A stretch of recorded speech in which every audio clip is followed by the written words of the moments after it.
Hello friends, कैसे हैं आप सब। Welcome to our YouTube channel. I hope you all are good. So friends, हम लोग इस एनसीईआरटी के कड़ी में आज हम लोग क्लास 6 हमारे अतीत का चैप्टर 5 राज्य राजा और एक प्राचीन गणराज्य के बारे में पढ़ेंगे, जो कि हमें बताता है कि प्राचीन भारत में शासन व्यवस्था किस प्रकार चलता था। तो दोस्तों, हम लोगों ने पिछले चैप्टर में हम लोगों ने सिंधु घाटी सभ्यता और वैदिक काल के बारे में पढ़ा। आज हम देखेंगे कि इसके बाद का भारत में क्या हुआ, है ना। तो पिछले चैप्टर में हम लोगों ने क्या देखा, हड़प्पा सभ्यता के बारे में, सिंधु घाटी सभ्यता के बारे में, वहाँ के लोग किस प्रकार रहा करते थे, क्या व्यापार किया करते थे, क्या भोजन के रूप में लेते थे, और वहाँ का उस समय सामाजिक जो विकास जो हो रहा था वो किस प्रकार हो रहा था। तो हम लोग उसी के आगे आज इस चैप्टर में हम लोग देखेंगे। तो चलिए दोस्तों, हम लोग बिना देरी किए हुए आज इस वीडियो को शुरू करते हैं। तो देखिए, यहाँ हमारा चैप्टर 5 को भी देखेंगे। तो देखिए, यहाँ पे एक बच्चा है। तो शंकरन जो है वो देखता है कि उसके नाना नानी जो हैं वोट डालने के लिए जा रहे हैं, और वे जो हैं चुनाव केंद्र पर सबसे पहले पहुंचना चाहते हैं, है ना। तो शंकरन जानना चाहता है ना कि उनके नाना नानी जो हैं इतने उत्साहित क्यों हैं, एक्साइटेड क्यों हैं चुनाव देने के लिए। तो उनके नाना नानी उन्हें जल्दीबाजी में समझाते हैं कि वे अपने जो है शासकों को चुनने जा रहे हैं। शासक मीन्स राजा को। पहले जो टाइम था उस समय राजा हुआ करता था, ठीक है, और अभी के टाइम में जो नेता लोग हैं वो हुआ करते हैं। तो जो उसके नाना हैं वे उसे समझाता है। यह बताया गया है कुछ लोग शासक कैसे बने। तो लगभग 50 वर्षों से हम अपने शासकों का चुनाव मतदान के जरिए करते आ रहे हैं, लेकिन बहुत पहले लोग शासक वैसे बनते थे, है ना।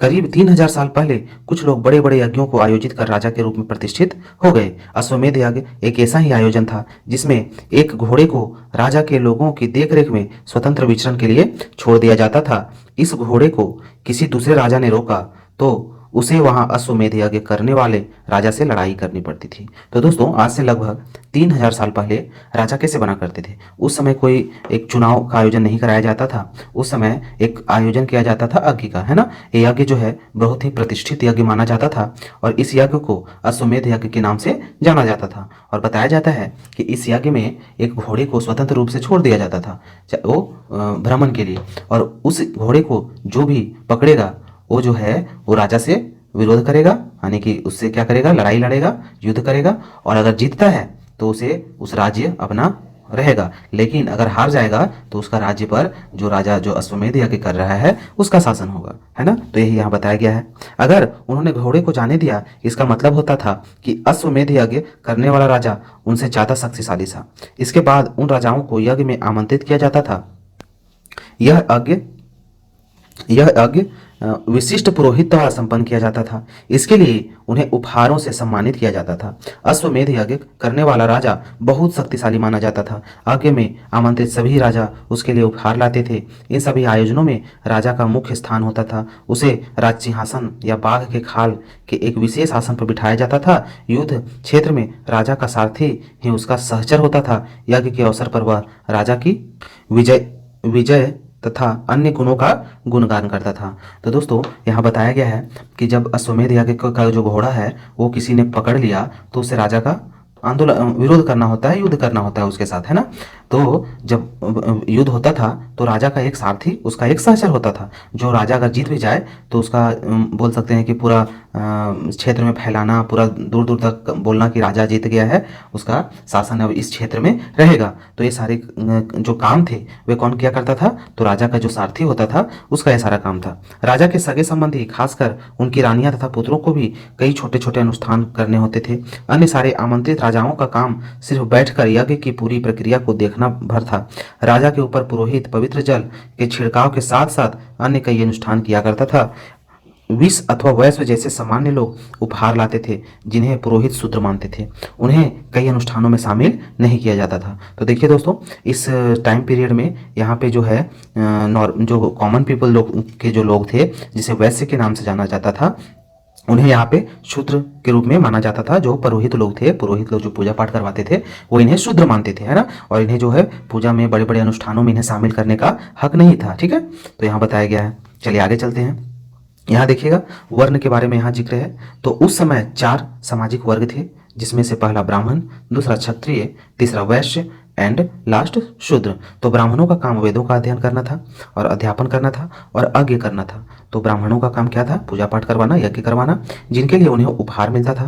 क्षत्रिय का काम था युद्ध करना और लोगों की रक्षा करना, तथा वैश्यों का काम खेती, पशुपालन तथा व्यापार था, और शूद्रों का काम अन्य तीनों वर्गों की सेवा करना था। तो यहाँ से हम लोगों ने देखा कि उस समय जो है 4 वर्णों में लोगों को बांटा गया था, जिसमें से ब्राह्मण, क्षत्रिय, वैश्य और शूद्र थे। सबसे ऊपर ब्राह्मण होता था, उसके बाद क्षत्रिय, वैश्य और उसके बाद शूद्र होता था। ठीक है, चलिए यहाँ जनपद के बारे में बताया गया है। तो दोस्तों जनपद क्या था? तो छोटे छोटे जो टुकड़े हुआ करते थे, शासन की इकाई हुआ करते थे, उन्हें जनपद का नाम दिया गया। ठीक है, तो देखिए यहाँ हम लोग देखेंगे महायज्ञों को करने वाले राजा अब जन के राजा ना होकर जनपदों के राजा माने जाने लगे। जनपद का शाब्दिक अर्थ है जन के बसने की जगह, है ना, जन के बसने की जगह। कुछ महत्वपूर्ण जनपद मानचित्र 4 में दिखाए गए हैं। तो नीचे एक मानचित्र दिया गया है, वहां पे हम लोग जो है इस कुछ जो इंपॉर्टेंट जनपद है उनको हम लोग देखेंगे। पुरातत्वविदों ने इन जनपदों की कई बस्तियां की खुदाई की। दिल्ली में पुराना किला, उत्तर प्रदेश में मेरठ के पास हस्तिनापुर और एटा के पास अतरंजा खीड़ा इनमें प्रमुख है। खुदाई से पता चला कि लोग झोपड़ियों में रहा करते थे और मवेशियों तथा अन्य जानवरों की को पालतू बनाया करते थे। वे चावल, गेहूं, धान, जौ, दालें, गन्ना, तिल और सरसों जैसी फसल उगाते थे। तो पुरातत्वविदों के द्वारा, आर्कियोलॉजिस्ट के माध्यम से बहुत सारे जो जनपद हैं उनकी खुदाई की गई है ना, जिसमें से दिल्ली का पुराना किला था, उत्तर प्रदेश का मेरठ और हस्तिनापुर, और एटा के पास अतरंजीगढ़ खेड़ा जो है, इसमें से यहाँ खुदाई हुआ, जिसमें से पता चला कि वहाँ के लोग जो थे वो जानवरों को पाला करते थे और बहुत सारे फसल भी वहाँ पर उगाते थे। ठीक है, जिसमें से हमारा चावल, गेहूं, धान, जौ, दाल, गन्ना, तिल और सरसों जैसी फसलें मुख्य थी। चलिए हम लोग अब आगे देखते हैं। लोग मिट्टी के बर्तन भी बनाते थे। इनमें कुछ धूसर और कुछ लाल रंग के होते थे। इन पुरास्थलों में कुछ विशेष प्रकार के बर्तन मिले हैं जिन्हें चित्रित धूसर पात्र के रूप में जाना जाता है। जैसा कि इनके नाम से ही स्पष्ट है, इन बर्तनों पर चित्रकारी की गई है। ये आमतौर पर सरल रेखाओं तथा ज्यामितीय आकृतियों के रूप हुआ करती थी। तो क्या बोला जाता है कि उस टाइम का जो लोग हुआ करते थे वे लोग मिट्टी का बर्तनों का भी यूज किया करते थे। कुछ बर्तन जो है पुरातत्व साक्ष्य के रूप में मिला है, जिसमें से वे धूसर कलर के, लाल कलर के हुआ करते थे, जिसमें बहुत सारे डिजाइन को गढ़ा जाता था। और ये जो डिजाइन होता था वे सरल रेखा में और ज्यामितीय आकृतियों में होती थी। जैसे आप यहाँ ऊपर एक मानचित्र देख सकते हैं, एक हम लोग बर्तन का देख सकते हैं। ये क्या है? धूसर कलर की है, जिसमें से क्या है, सीधी रेखा में बहुत सारे मानचित्र यहाँ पे कुछ कुछ चित्रकारी किया हुआ है। ठीक है, चलिए आगे देखेंगे, महाजनपद के बारे में जानेंगे, है ना।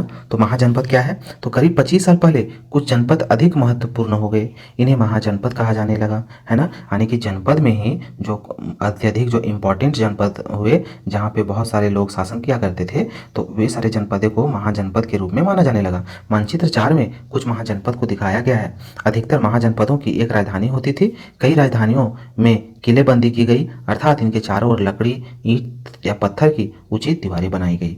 तो क्या बोला गया है? सभी महाजनपदों की अपनी अपनी राजधानी हुआ करती थी, और जो भी राजधानियाँ थी, बहुत सारी राजधानियाँ जो थी, उसकी किलेबंदी भी की गई। तो किलेबंदी का अर्थ होता है कि उसको चारों बगल से पूरा पैक कर देना अच्छी तरह से। तो लकड़ी, ईंट या पत्थर की ऊंची ऊंची दीवारें बनाई गई, जिसको किलेबंदी के रूप में जाना जाता है। तो हम लोग यहाँ देखिए, मानचित्र में हम लोग यहाँ देखेंगे कि मानचित्र में जनपद और महानगर और नगर तीनों को यहाँ दिखाया गया है उस टाइम का, है ना। तो हम लोग दोस्तों अब हम लोग यहाँ जो है, यहाँ से हम लोग देखेंगे कि जो महाजनपद है, तो महाजनपद के बारे में हम लोग को जानेंगे। तो महाजनपद जो है प्राचीन भारत में राज्य या प्रशासनिक इकाइयों को कहते थे, है ना। तो महाजनपद प्राचीन भारत में राज्य या प्रशासनिक इकाइयों को कहते थे। वे गणतंत्र या राजतंत्र के रूप में शामिल थे।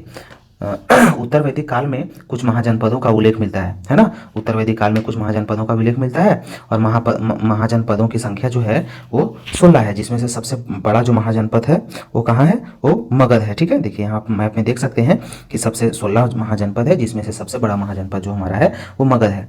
ठीक है, और जो 16 महाजनपद है वो हमारे 16 का हम लोग एक बार यहाँ पे नाम देख लेते हैं, जिसमें से पहला हमारा पांचाल है, दूसरा मगध है, तीसरा मत्स्य है या मत्स्य, चौथा मल, फिर हमारा सुरसन है, फिर अवंती है, जिसको अभी हम लोग आधुनिक काल में मालवा कहते हैं, फिर अस्मक है, फिर अंग है, कंबोज है, काशी है, कुरु, कौशल, गांधार, चेदी, वज्जी और वत्स। ये सारे जो 16 हमारा है, ये 16 हमारा महाजनपद का नाम है, जिसमें से सबसे बड़ा महाजनपद हमारा मगध है। ठीक है, तो हम लोगों ने यहाँ देखा महाजनपद के बारे में।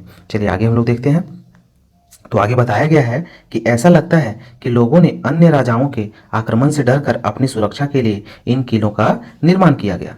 कुछ राजा अपनी राजधानी के चारों ओर विशाल, ऊंची और प्रभावशाली दीवार खड़ी कर अपनी समृद्धि और शक्ति का प्रदर्शन भी करते थे। इस तरह से किले के अंदर रहने वाले लोग और उस क्षेत्र पर नियंत्रण करना भी सरल हो जाता था। इस तरह की विशाल दीवार बनाने के लिए व्यापक योजनाओं की आवश्यकता थी और लाखों की संख्या में ईंटों तथा पत्थरों का इंतजाम करना पड़ता था। हजारों स्त्री पुरुषों तथा बच्चों ने इसके लिए अथक परिश्रम किया होगा। इनके लिए संसाधनों की आवश्यकता पड़ती होगी। तो दोस्तों यहाँ बताया गया है कि जो राजा लोग थे वो आक्रमण के डर से अपनी सुरक्षा का करने के लिए क्या क्या करते, किलों का निर्माण किया करते थे, ताकि जो है जब आक्रमण हो, किसी के साथ युद्ध हो, तो उस किले में उनका जो सेना है वो ठहर सके, छुप सके। कुछ राजा जो है अपनी राजधानी जो उनका हुआ करता था उनके चारों ओर जो है बहुत किलेबंदी कर दिया करता था, यानी कि चारों ओर विशाल जो है बहुत बड़ा बड़ा ऊंचा दीवार दे करके उसका किला को किलेबंदी कर दिया करता था। ठीक है, और इस तरह से जो किलेबंदी करने के बाद जो है उस एरिया को अपने नियंत्रण में करना भी एक तरह से सरल हो जाता था। ठीक है, तो इस तरह का जो किलेबंदी के माध्यम से लोग अपने आप को, अपने जो भी युद्धक जो सेना होते थे उनकी रक्षा किया करते थे। देखिए जैसे यहाँ पे एक हमारा दिया गया है कौशाम्बी किले का दीवार। यह चित्र आधुनिक उत्तर प्रदेश के इलाहाबाद के पास मिली ईंट की दीवार का अवशेष है। इसमें इसके एक भाग का निर्माण संभवतः 25 साल पहले हुआ था। तो ये जो है, ये हमारा जो फिगर यहाँ दिखाया गया है, ये कौशाम्बी किले का दीवार दिखाया गया है। ठीक है, और यह जो है लगभग 25 साल पहले बनाया गया होगा, एक अनुमान लगाया जाता है। ठीक है, जो कि अभी आधुनिक में उत्तर प्रदेश के इलाहाबाद में है। ठीक है, चलिए आगे हम लोग देखते हैं। अब राजा सेना रखने लगे थे। सिपाहियों को नियमित वेतन देकर पूरे साल रखा जाता था। कुछ भुगतान संभवतः आहत सिक्कों के रूप में होता था। इन सिक्कों के बारे में हम अध्याय 8 में पढ़ेंगे, है ना।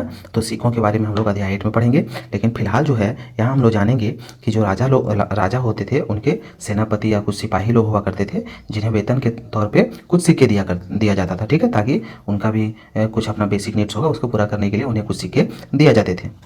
चलिए अब हम लोग देखेंगे कर के बारे में। तो उस टाइम में राजा जब बन गया तो राजा कर भी तो वसूलता होगा, क्योंकि उनके पास टैक्स के रूप में कुछ जमा नहीं होता होगा। तो राजा किस काम का, राजा का कहने का अर्थ है कि राजा जो है वो क्या करता था, सभी जो भी किसान लोग हुआ करते थे, जो वहाँ के ग्रामीण लोग हुआ करते थे, उनसे टैक्स वसूलने का काम उनका हुआ करता था। तो देखिए हम लोग कर के बारे में देखेंगे। तो महाजनपदों के राजा विशाल किले बनवाते थे और बड़ी सेना रखते थे, है ना। महाजनपद का राजा बहुत बड़े बड़े किले बनवाते थे और सेना भी रखा करते थे, इसलिए उन्हें प्रचुर संसाधनों की आवश्यकता होती थी। इसके लिए उन्हें कर्मचारियों की भी आवश्यकता होती थी। अतः महाजनपदों के राजा लोगों द्वारा समय समय पर लाए गए उपहारों पर निर्भर न रहकर अब नियमित रूप से कर वसूलने लगे। तो क्या होता था, राजा जो हैं वे बहुत सारे सेना को रखते थे, बहुत सारे उनकी ज़रूरतें थी, तो उन्हें पूरा करने के लिए वे लोगों का उपहार का जो है वेट नहीं किया करते थे। वे क्या कर दिए, उसके जगह पे कर को वसूलने लगे, टैक्स का रूल लाया, जिसमें से उन्होंने बहुत सारे टैक्स को वसूला। जिसमें से प्रमुख है हमारा फसल पर कर लगाना, कारीगरों के ऊपर लगाए गए कर, पशुपालकों को जानवरों या उनके उत्पाद के रूप में कर देना पड़ता था, व्यापारियों का सामान पर कर देना पड़ता था, आखेटक या तथा संग्राहक को जंगल से प्राप्त वस्तुएं देनी होती थी। तो यहाँ पे देखिए दोस्तों, हम लोगों ने देखा कि कर किस किस प्रकार का हुआ करता था। तो फसलों के ऊपर लगाया गया कर, फिर कारीगरों जो भी व्यापारी लोग हुआ करते थे उनके ऊपर लगाया गया कर, पशुपालकों यानी कि जो भी जानवरों से निर्मित वस्तुएं, दूध वगैरह हो गई, या फिर जो जानवर के ऊपर जो कर लगाया जाता था उसके ऊपर कर, व्यापारियों के ऊपर कर, और आखेटक या संग्राहक जो भी लोग जो है शिकार किया करते थे उसके ऊपर भी कर लगाया जाता था। तो देखिए यहाँ आखेटक तथा संग्राहकों के बारे में हम लोगों ने चैप्टर 1 में डिस्कस किया था। पूरी फुल इसकी जो डिटेल वीडियो जो है हमारे चैनल पर उपलब्ध है, इसलिए आप हमारे चैनल पर जाके इस वीडियो को देख सकते हैं। चैप्टर 1 में हमारा इसका जिक्र किया गया है। ठीक है, चलिए अब हम लोग आगे देखेंगे कृषि में परिवर्तन। ठीक है, तो कृषि में परिवर्तन किस प्रकार हुआ। तो इस युग में कृषि के क्षेत्र में दो बड़े परिवर्तन आए।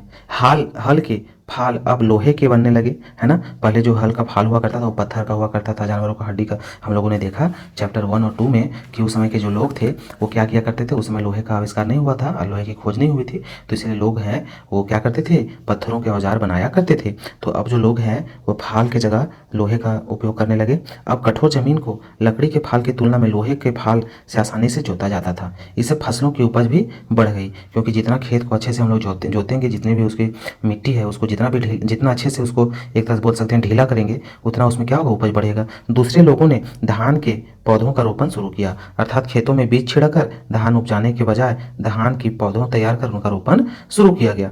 अब पहले की तुलना में बहुत ज़्यादा पौधे जीवित रह जाते थे, इसलिए पैदावार भी ज़्यादा होने लगी। तो दोस्तों यहाँ बताया गया है कि अब लोहे का यहाँ पे यूज होने लगा, जिससे हल भी अच्छे प्रकार से जोता जाता था। और धान की खेती लोग पहले क्या करते थे, धान का जो बीज हुआ करता था उन्हें सिर्फ खेत में उसको मतलब डालकर और उसे डायरेक्ट उपजाया करते थे। लेकिन अब लोग क्या करने लगे, धीरे धीरे जो है धान का बीज को अलग से उसको एक तरह से, जिसको हम लोग आम भाषा में बोलते हैं कि उसका बिहन करके, और जब उसका फसल थोड़ी बड़ी लगभग 1 फीट की हो जाती थी, 1 फीट का लगभग हाफ फीट का, तो उसके बाद उसको उखाड़ करके उसको रोपा जाता था, है ना। तो इससे क्या हुआ, इससे उनकी पैदावार भी बढ़ने लगी। अब देखिए हम लोग देखेंगे जिसमें से हम लोगों ने क्या देखा कि जो उस समय का राजा का था महाजनपद में विभाजित था, जिसमें 16 महाजनपद थे और सबसे बड़ा महाजनपद हमारा मगध महाजनपद था, है ना। तो इसके बारे में देखेंगे तो लगभग 200 साल के भीतर मगध सबसे महत्वपूर्ण जनपद बन गया। गंगा और सोन नदी जैसी नदियां मगध से होकर बहती थी। ये यातायात, जल वितरण और जमीन को उपजाऊ बनाने के लिए महत्वपूर्ण थी। मगध का एक हिस्सा जंगलों से भरा था। इन जंगलों में रहने वाले हाथियों को पकड़कर और उन्हें प्रशिक्षित कर सेना के काम लाया जाता था। यही नहीं, जंगलों से घर, गाड़ियां तथा रथ बनाने के लिए लकड़ी भी मिलती थी। इसके अलावा इस क्षेत्र में लोहे अयस्क के खदानें भी थी। मजबूत औजार और हथियार बनाने के लिए बहुत ही उपयोगी थे। तो बोला गया यहाँ कि महाजनपद जो है, मगध का महाजनपद जो है वो लगभग 200 साल के भीतर, यानी कि जब से बोल सकते हैं कि वह जनपद बना, तो लगभग 2 साल के भीतर जो है वो बहुत ही इंपॉर्टेंट महाजनपद बन गया। और उसका रीजन क्या था, क्योंकि वहाँ से मगध से जो है गंगा और सोन नदी जो है वह बहती थी, है ना। गंगा नदी और सोन नदी वहाँ से होकर बहती थी, जिससे यहाँ का यातायात का जो सुविधा है, जल वितरण का जो सुविधा और जमीन का उपजाऊ बनाने का जो एक तरह से सुविधा, यातायात की सुविधा, जल वितरण और जमीन का उपजाऊ बनाने का जो सुविधा है वहाँ पे अच्छी, मतलब अच्छा होने लगा। जिससे मगध का जो एक हिस्सा जंगल से भरा था, तो और इसमें क्या करने लगा, लोग इन जंगलों से हाथियों वगैरह को पकड़ करके उन्हें ट्रेनिंग दिया जाने लगा। और ट्रेनिंग के माध्यम से वहाँ पे जो सेना लोग थे उनको दिया जाने लगा ताकि युद्ध में काम आए। यही, और उसके बाद क्या हुआ, इन्हीं जंगलों से लकड़ियाँ ला करके घर वगैरह, गाड़ी वगैरह और रथ के लिए लकड़ी वहाँ से मिल जाता था। इसके अलावा इस क्षेत्र में लोहे की खदानें बहुत सारी थी। मजबूत औजार को हथियार बनाने के लिए प्रयुक्त होते थे। चलिए आगे देखते हैं। मगध में 2 ही शक्तिशाली शासक थे, जिसमें से कौन कौन है, बिंबिसार और अजातशत्रु। ठीक है, मगध के 2 शक्तिशाली शासक कौन कौन है, बिंबिसार और अजातशत्रु। अन्य जनपदों को जीतने के लिए ये हर संभव साधन अपनाते थे। पद्मानंद एक और महत्वपूर्ण शासक था। उन्होंने अपने नियंत्रण का क्षेत्र इस उपमहाद्वीप के उत्तर पश्चिम भाग तक फैला लिया। बिहार के राजगीर, आधुनिक राजगीर जो है, कई साल तक मगध की राजधानी बनी रही। बाद में पाटलिपुत्र, जो कि आज के पटना शहर है, वो राजधानी बनाया गया। तो यहाँ से हम लोगों ने देखा कि जो मगध का जो शक्तिशाली शासक है वह बिंबिसार और अजातशत्रु है ना। और अन्य जो जनपदों को जीतने का ये जो है हमेशा इनमें एक मोटिवेशन रहता था कि हमको और जो महाजनपद है उनको जीतना है। और बताया जाता है कि इसकी जो राजधानी है वो राजगीर थी, जो कि अभी आधुनिक टाइम में हम लोग राजगीर के नाम से जानते हैं। उसके बाद राजगीर के बाद इसकी राजधानी पाटलिपुत्र बनी, जो कि आज का पटना माना जाता है। ठीक है, चलिए आगे देखते हैं हम लोग दोस्तों। तो यहाँ बताया गया है कि 23 साल से भी पहले की बात है, मैसेडोनिया का राजा सिकंदर विश्व विजय करना चाहता था। पूरी तरह सफल न होने पर भी वह मिस्र और पश्चिम एशिया के कुछ राज्यों को जीतता हुआ भारतीय उपमहाद्वीप में व्यास नदी के किनारे पहुंच गया। जब उसने मगध की ओर कुछ करना चाहा तो उसके सिपाहियों ने इनकार कर दिया। वे इस बात से भयभीत थे कि भारत के शासकों के पास पैदल रथ और हाथियों की बहुत बड़ी सेना थी, है ना। तो यहाँ बताया गया है कि आज से 23 साल पहले जो है मैसिडोनिया का जो शासक हुआ करता था सिकंदर, वह पूरी दुनिया को एक तरह से विजय करना चाहता था। उसका एक ड्रीम था कि वह पूरे विश्व को क्या करे, अपने कब्जे में कर ले, पूरे विश्व को जीत जाए। लेकिन वह जो है पूरी तरह से सफल नहीं हो पाया। लेकिन फिर भी वह भारत के उपमहाद्वीप में व्यास नदी के किनारे तक पहुंच गया। लेकिन उनके जो सेना थे वे इधर आने से इनकार कर दिया, क्योंकि व्यास नदी को पार ही नहीं करना चाहा, क्योंकि उन्हें पता था कि भारत के शासकों के पास बहुत सारे सेना है, पैदल सेना भी है, रथ के साथ हाथियों की भी सेना उनके पास बहुत बड़ी है। क्योंकि हम लोगों ने देखा कि जो मगध का जो एरिया था वहाँ जंगलों से हाथियों को ला करके उन्हें ट्रेनिंग दिया जाता था ताकि वे क्या करें, इस युद्ध वगैरह में वे काम करें। चलिए आगे चलते हैं। अब है वज्जी, है ना। दूसरा हमारा कौन सा हो गया, वज्जी। वज्जी भी एक महाजनपद रहा है। जैसा कि हमने ऊपर पढ़ा कि मगध एक शक्तिशाली राज्य बन गया था, उसके नजदीक ही वज्जी राज्य था जिसकी राजधानी वैशाली थी, जो कि बिहार में पड़ता है। ठीक है, जहाँ एक अलग किस्म का शासन व्यवस्था थी जिसे गण या संघ कहते हैं। ये गण या संघ में कई शासक होते थे और इसमें प्रत्येक व्यक्ति राजा कहलाता था। ये सभी राजा विभिन्न अनुष्ठानों एक साथ संपन्न करते थे। सभाओं में बैठकर ये बातचीत, बहस और वाद विवाद के जरिए तय करते थे कि क्या करना है, किस तरह करना है। शत्रु के आक्रमण से निपटने के लिए वे मिलकर चर्चाएं करते थे। स्त्रियां, दास तथा कमकर इन सभाओं में हिस्सा नहीं ले सकते थे। तो वज्जी महाजनपद के बारे में यहाँ बताया गया है कि वज्जी की राजधानी जो है वैशाली, जो कि बिहार में है, वहाँ हुआ करती थी। और लोग जो है गण या संघ के कई शासक जो होते थे, तो प्रत्येक व्यक्ति जो है गण या संघ का वो राजा कहलाता था, है ना। और वे जो सभी राजा थे वे अनुष्ठानों को, यज्ञ को संपन्न करवाते थे और सभाओं में बैठकर बातचीत किया करते थे। और उस जो सभा होती थी उसमें स्त्रियां का, दास का और कम कराने के काम करने वाले लोगों का, जो भी शूद्र लोग हुआ करते थे, उनको सभाओं में हिस्सा बनने का अवसर नहीं मिलता था। चलिए आगे देखते हैं। तो यहाँ बताया गया है कि वज्जी संघ का यह वर्णन दीघ निकाय से लिया गया है। दीघ निकाय एक प्रसिद्ध बौद्ध ग्रंथ है जिनमें बुद्ध के कई व्याख्यान दिए गए हैं। इन्हें करीब 2300 साल पहले लिखा गया। अजातशत्रु और वज्जी संघ के बारे में देखते हैं। अजातशत्रु वज्जी संघ पर आक्रमण करना चाहते थे। उन्होंने अपने मंत्री वशकार को बुद्ध के पास सलाह के लिए भेजा। ठीक है, तो अजातशत्रु जो थे वे वज्जी संघ पर आक्रमण करना चाहते थे। जैसे हम लोगों ने देखा कि अजातशत्रु और बिंबिसार जो थे वे और भी जो भी जनपद था, महाजनपद, उनको अपने कब्जे में करना चाहता था। तो वज्जी पर उनका नज़र जो था वह बना रहता था, हमेशा उसको जीतने की कोशिश वे किया करते थे। तो उन्होंने अपने मंत्री वस्कार को, अजातशत्रु का मंत्री कौन था, वस्कार को, बुद्ध के पास जो है सलाह लेने के लिए भेजा। क्योंकि अजातशत्रु जो है वह क्या था, बौद्ध धर्म को पालन करता था, बौद्ध धर्म का अनुयायी था। बुद्ध ने उनसे पूछा कि क्या वज्जी सभाएं नियमित रूप से होती है तथा उनमें सभी सदस्य उपस्थित होते हैं। जब उन्हें पता चला कि ऐसा होता है, उन्होंने कहा कि वज्जीवासी तब तक उन्नति नहीं करेंगे जब तक वे पूर्ण नियमित सभाएं करते रहेंगे। दूसरा, आपस में मिलजुल कर काम करते रहेंगे। तीसरा, व्यापारिक नियमों का पालन करते रहेंगे। बड़ों का सम्मान, समर्थन और उनकी बातों पर ध्यान देते रहेंगे। वज्जी महिलाओं के साथ जोर जबरदस्ती नहीं करेंगे, उन्हें बंधक नहीं बनाएंगे। शहरों तथा गांवों में चैत्यों का रखाव करेंगे। और लास्ट हमारा है, विभिन्न मतावलंबी संतों का सम्मान करेंगे और उनके आने जाने पर कोई रोक नहीं होगा। वज्जी संघ अन्य महाजनपद से कैसे भिन्न था, कम से कम 3 अंतर बताइए। तो दोस्तों यहाँ पे बताया गया है कि अजातशत्रु ने जब अपने मंत्री को, वस्कार को बुद्ध के पास भेजा, तो बुद्ध ने उनसे बोला कि वज्जी में क्या चेंजेस आने चाहिए, वज्जी वासी का जो उन्नति है वो किस प्रकार होगा, उन्हें कौन से रूल रेगुलेशन को फॉलो करना होगा बुद्ध के अकॉर्डिंग। तो गौतम बुद्ध ने उन्हें बहुत सारे, जो हम लोगों को पता है कि गौतम बुद्ध जो है वे बोल सकते हैं शांति का प्रतीक माना जाता है उन्हें। वे जो भी कार्य किया करते थे वे सभी शांति के साथ किया करते थे। उनका एक ही था कि सभी लोग मिलजुल कर एक साथ रहे। तो वही उनका जो बोल सकते हैं कि उनका जो विचार था, वे अपना विचार को इस पैराग्राफ में बताए हैं। चलिए आगे देखते हैं।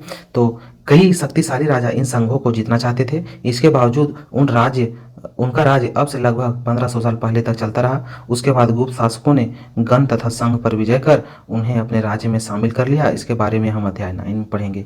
तो क्या हुआ, बहुत सारे जो यहाँ के राजाएं थे वे सभी महाजनपदों को जीतना चाहते थे और इनका लगभग शासन जो है 1500 साल पहले तक चला। और बाद में जो है गुप्त शासक के लोगों ने यहाँ पर विजय प्राप्त की। ठीक है, और विजय प्राप्त करने के बाद यहाँ पर उनका शासन स्थापित हुआ। तो दोस्तों अब हम लोग इसके बारे में, जो भी गुप्त शासक का जो यहाँ पे शासन स्थापित हुआ, तो इसके बारे में हम लोग नेक्स्ट चैप्टर में, यानी कि चैप्टर नंबर 9 में हम लोग देखेंगे। तो यहीं पर हमारा जो चैप्टर है वो कंप्लीट होता है। इस पूरा चैप्टर हम लोगों ने आज देखा, इसमें सारे महाजनपदों के बारे में हम लोगों ने देखा। तो दोस्तों इस अध्याय में हम लोगों ने जो भी पढ़ा उन्हें चलिए एक बार हम लोग क्विकली एक बार रिवीजन कर लेते हैं।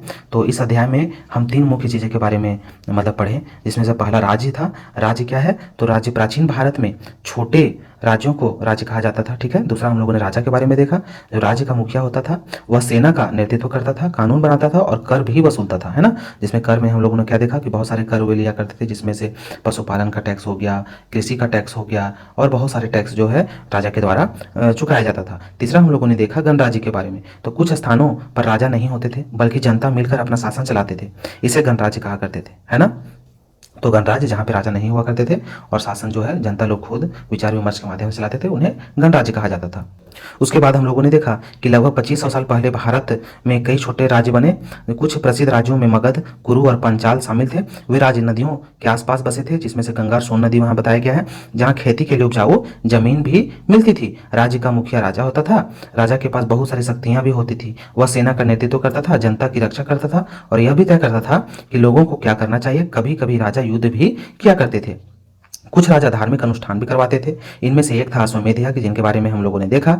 यह यज्ञ में राजा एक घोड़ा छोड़ देता था। अगर कोई दूसरा राजा उस घोड़े को पकड़ लेता था तो उसे युद्ध करना पड़ता था।